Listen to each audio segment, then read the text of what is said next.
When I was 8, my papai took me to the park to watch a king die. At first, all I saw were adults clad in bright blues and greens and reds, in feathers and sequins, in cloth glittering with gold and jewels. Carnival clothes for Carnival Day, but covered in the early morning chill with darker coats and shawls. I looked up at this mass of granjis like I had stumbled into a gathering of orishas. I couldn't see their faces, but I could see their hands, the way they twisted them around each other or clicked through a string of rosary beads. Some held candles, some held flowers. They were dressed for Carnival, but they were quieter than I remembered from other years.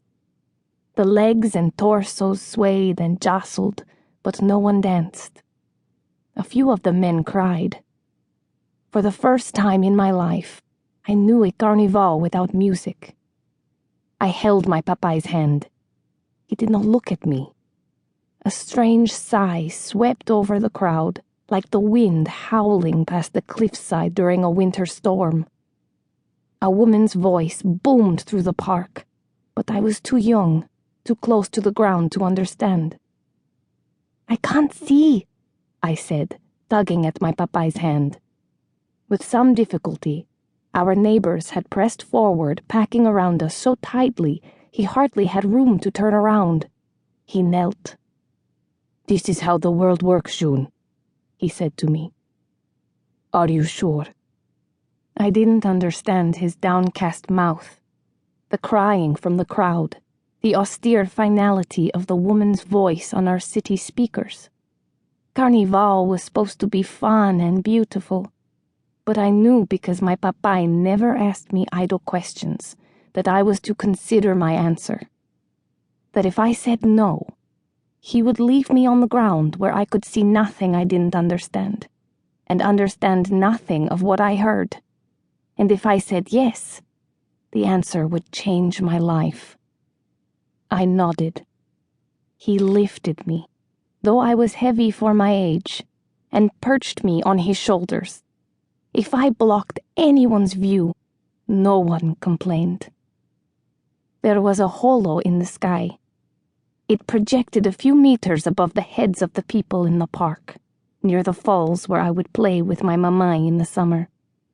Queen Serafina stood in a stark room of wood and stone, the high shrine. I liked her because her skin was dark and glossy and her hair silk smooth.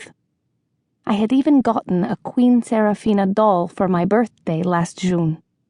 But today, her face was fierce and still. Today, she held a blade in her hand. Beside me, a man shook his head and murmured a prayer. I thought it sounded nice and wished I could join him. Mamai didn't like the city shrines, so I'd never learned any prayers. The holo angle widened, showing an altar with a miniature projection of our city glowing at the far end. A man had been bound with ropes beneath it, so the great hollow pyramid of Palmares Tres looked like a crown, an appropriate symbol for our latest king, elected exactly 1 year ago. "Why is Summer King Fidel tied down?" I asked papai. He squeezed my hand and shushed me gently. "Watch, June," he said. "I honor our ancestors who were slaves, and their legacy for which we have named our city," Serafina said, icy and calm in her white ceremonial turban and white shift. From the altar, Fidel responded in a steady voice, but his shoulders trembled and his eyes had dilated a permanent, unnatural black. "I honor the dead who have fallen like sugar cane before a scythe. I honor the men who lie beneath us and the women whose strength and wisdom have saved us. Heir of Zumbi, great king, you are infected," the queen said. Words almost familiar and ultimately incomprehensible. "Will you give this great